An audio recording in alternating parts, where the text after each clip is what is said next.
இன்றைய தலைப்பு செய்திகள். தேமுதிகவுக்கு எதிராக திரும்பிய கட்சிகள். அது மட்டும் இல்லாம பிரேமலதா விஜயகாந்த் அவர்கள் மாநாட்டின் மேடையில் பேசியது பெரிய அளவிற்கு ஒரு சர்ச்சையை ஏற்படுத்தி இருக்கிறது. இதனால் பெரிய அளவில் அனைத்து விதமான கட்சிகளும் தேமுதிகவுக்கு எதிராக திரும்பிவிட்டது என்றுதான் கூற வேண்டும்.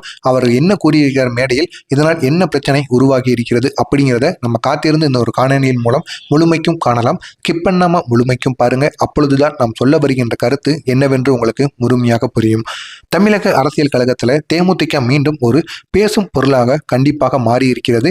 குறிப்பா சமீபத்திய மாநாடு மூலம் பிரேமலதா விஜயகாந்த் அவர்கள் திடீர்னு எடுத்த ஒரு முடிவின் ஒரு மாற்றங்கள் மூலம் பல அரசியல் கட்சிகளை தேமுதிக எதிரான திசையில் திருப்பியுள்ளதாகவும் இந்த ஒரு வட்டாரமானது தெரிவித்துக் கொண்டுதான் இருக்கிறது. ஒரு காலத்துல மாற்று அரசியல் சக்தி என பார்க்கப்பட்ட தேமுதிக கூட்டணி அரசியலில் பல ஏமாற்றங்களை சந்தித்தது.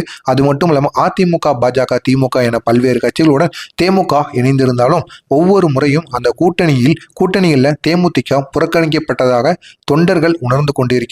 இதன் விளைவாக தேமுதிக இந்த ஒரு நேரத்தில் சுயமரியாதை அரசியல் தனித்த பாதை என்ற கோணத்தில் பயணிக்க முயற்சி செய்து கொண்டிருப்பதாகவும் பிரேமலதா அவர்கள் கூறியிருக்கிறார்கள்.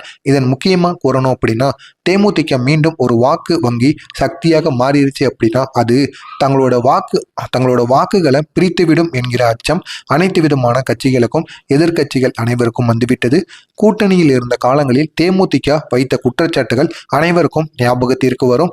எங்களை யாரும் பயன்படுத்த முடியாது என்ற பிரேமலதாவின் வெளிப்படையான பேச்சு இது மிகப்பெரிய அளவில் அனைத்து விதமான கட்சிக்காரங்களையும் திரும்பி பார்க்க வைத்து விட்டது. அதிமுக வட்டாரங்கள்ல தேமுதிக தனித்து போட்டிட்டுச்சு அப்படின்னா அது பாரம்பரிய எதிர்க்கட்சி வாக்குகளை கண்டிப்பாக உடைக்கும் என்ற கவலையும் அதிமுகவுக்கு இந்த ஒரு நேரத்தில் எழுந்து கொண்டிருக்கிறது. பாஜக தரப்பிலும் தேமுதிக தன்னிச்சையாக முடிவெடுக்க ஆரம்பிச்சிட்டாங்க அப்படின்னா கூட்டணி கணக்குகள் சிக்கலாகிவிடும் என்கிற எண்ணமும் அவங்களுக்குள்ளேயும் பாஜகக்குள்ளேயும் இந்த ஒரு நேரத்தில் நிலவி கொண்டிருக்கிறது.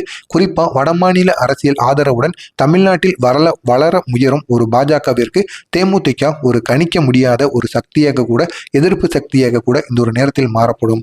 மற்றொரு பக்கம் திமுக தரப்பிலும் மாற்று அரசியல் என்கிற பெயரில் தேமுதிக மீண்டும் எழுந்திருச்சு அப்படின்னா அது ஆளும் கட்சிக்கு எதிரான ஒரு மனநிலையை ஒருங்கிணைக்கும் மையமாகவும் மாறக்கூடும் என்கிற அச்சமும் 3 கட்சிக்காரர்களுக்கும் இடையில் ஏற்பட்டிருக்கிறது.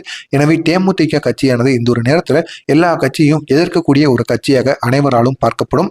இதன் காரணமாக தேமுதிக மீது விமர்சனங்கள், பழைய குற்றச்சாட்டுகள், கட்சி இனி உயிரோடு இல்லை என்கிற தேவையில்லாத பேச்சுக்கள் இந்த ஒரு நேரத்தில் இவர்களை தாக்கும்படி இந்த ஒரு நேரத்தில் அனைத்து எதிர்கட்சிகளாலும் இந்த ஒரு நேரத்தில் முன்வைக்கப்பட்டு வந்து கொண்டிருக்கிறது. அரசியல் பார்வையாளர்கள் இதை தேமுதிக மீண்டும் நகரத் தொடங்கியதால் தான் அதனை கட்டுப்படுத்தும் முயற்சிகள். எனவே இந்த ஒரு நேரத்தில் தேமுதிகவுக்கு எதிராக அனைத்து விதமான பிரச்சனைகளும் கண்டிப்பாக எழும் அப்படிங்கிற ஒரு வாக்குவாதத்தையும் முன்வைத்திருக்கிறார்கள்.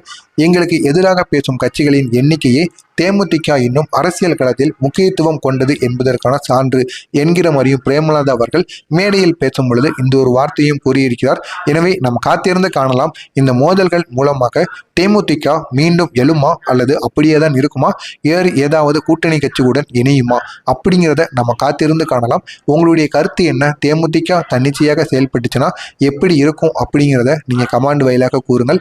மறக்காம நம்மளுடைய சேனலுக்கு நீங்க புதிய பார்வையாளராக இருப்பேன். மறக்காம நம்மளுடைய சேனலை சப்ஸ்கிரைப் செய்து வைத்துக் கொள்ளுங்கள். நன்றி, வணக்கம்.